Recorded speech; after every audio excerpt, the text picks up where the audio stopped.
So 6 months ago, I started making some nachos, and I was disappointed that I didn't have the perfect cheese to chip ratio for my nachos. I decided to change that forever by creating a new way to find an even distribution of toppings for each chip. I decided to put everything in a pot and layer the nachos so that the liquid cheese would evenly coat every chip. I then flipped the pot upside down with a plate over it to provide a perfect plate of nachos. I've made these nachos a few other times for TikTok, and every time they've gone viral. More and more people are tagging us in their own versions of these eye-popping nachos, and they look so good. Well, most of them do. Trisha didn't remember to put the plate on top before flipping the pot, but I'm sure they still tasted great. The first plate we made was seasoned ground beef, the next plate was skirt steak, so now I think it's time we do this with some grilled chicken. And these may be the best ones yet. So for this marinade, we're going to start with 2 cups of olive oil. I also want to say that I have a terrible habit of just eyeballing the ingredients. So if it seems like there may be a little bit more or a little bit less of a certain ingredient here or there, that may be the case, but typically they're pretty close and it always turns out great. The next thing we're going to add is about a half a cup of soy sauce. Then we juice 2 limes into the bowl as well. For the seasonings, we have about 1.5 to 2 tablespoons of each of these seasonings, and you can adjust it for however you like. We have oregano, some cumin, cayenne, paprika, and chili powder. We also have some salt and pepper here. Now we also have about 1/4 of a white onion, and we're just roughly going to slice that, and then we're going to toss it into the bowl. Then we're going to grab a handful of this cilantro and just throw it straight in there with the stems and everything. Then we're going to roughly chop up 1 jalapeno.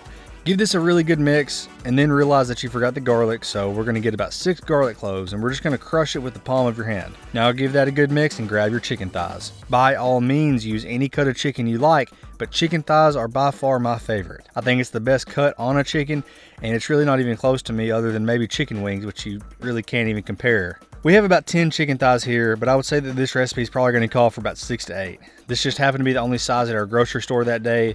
And these are actually really good leftover, so we're just going to cook a little bit extra, but this will probably take about 6 to 8 chicken thighs. Add those to a Ziploc bag and carefully pour in your marinade. Be sure to try to get all the air out of the container before you start mixing it. But it's really important that you mix this really well.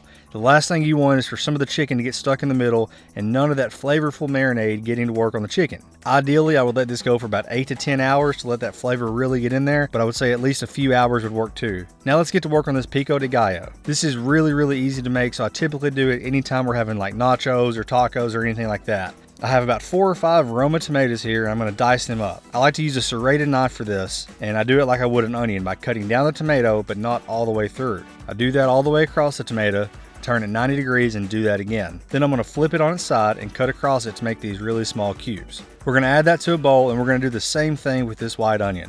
Ideally, you'd want an onion that still has the root attached, but this is going to work just fine. Dice that up and add it to your bowl. I probably want about half as many onions as I have tomatoes here. Now we're going to take a handful of cilantro and chop that up. I didn't really measure this cilantro, I always just grab a handful, but add more or less as you see fit. This is probably about 1/4 cup of chopped cilantro. Then I'm going to add in a diced jalapeno. I'm just using 1. This is another opportunity if you want to add more heat, if you want to make this a little bit spicier, or you just want more jalapeno flavor, add more or less as you see fit. Next up is the garlic. You can either dice this up like we did the onion, or you can also opt for a microplane to grate the garlic in there. Now I like to season this with some cumin and some cayenne. We're also going to add a pinch of salt and some black pepper to this. I also throw in a big pinch of sugar. This salsa has so much acidity in it from the tomato, the lime juice, the jalapeno, etc. So a pinch of sugar really seems to balance out that acidity. After that, we're adding the juice of 1 lime, and that's pretty much it. Give this a good mix and toss it in the fridge. And this is one of those dishes that probably tastes better after sitting in the fridge for a day and letting all the flavors get to know each other. Now let's make these tortilla chips. This is really easy to do, and it's something that is significantly better than the store-bought version. We have some yellow corn tortillas, and we're going to quarter them. I like to make sure that these aren't sticking together at all so that when they hit the fryer, it's not hard to keep them apart. We have our vegetable oil at about 350 degrees, and it's important not to add too much at once. You never want to overcrowd anything you're frying. I like to stir these a few times so they don't stick together, but just fry these for a few minutes until they're golden brown. Once they're out of the fryer and onto a plate, I like to hit it with some kosher salt and a squirt of lime.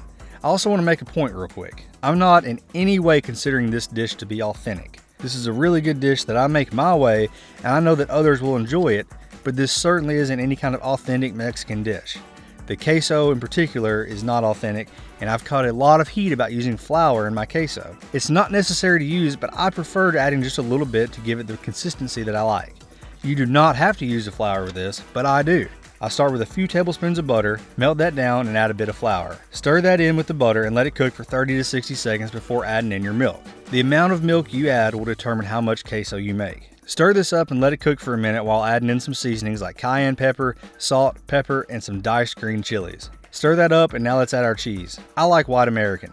I buy it by the block at the deli and I cube it up. Stir this up until the cheese is melted, and at that point you may need to add a bit more cheese or a bit more milk to get the proper consistency that you like. Oh, I also add a squeeze of lime juice as well. Forgot about that one. Anyways, let's get this Traeger fired up. I like to grill these hot and fast, so I set the Traeger to 500 degrees and toss these thighs on there. Right away you can tell that these thighs are extremely juicy. I absolutely love that I can get this pellet grill hot enough to grill like this so we can still get a bit of char while having that great wood smoke flavor. Flip these after about 5 minutes and grill them until they hit an internal temperature of 165 degrees. Once you have removed them from the grill, we're going to let them rest for 5 to 10 minutes and finish it with another squeeze of lime juice. And you can see the juice just glistening off of this chicken thigh, and even through your screen I think you know that this is going to be juicy.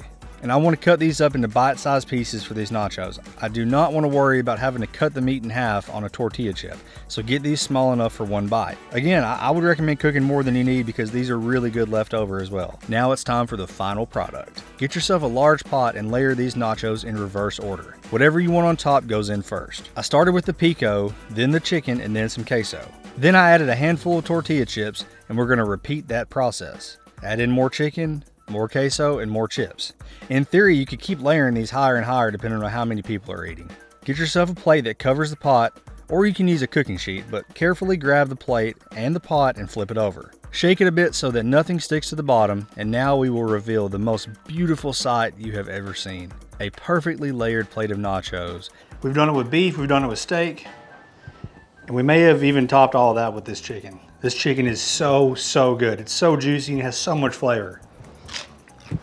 I hope you decide to make these for yourself, and if you do, please tag us on Instagram or TikTok so that we can see it ourselves. I've seen a lot of people doing this with their families, and it seems like a really fun and different meal for everyone to enjoy. If you like this video, please give it a thumbs up and subscribe to our channel. Leave a comment letting us know what you want to see us cook next, and thanks for watching.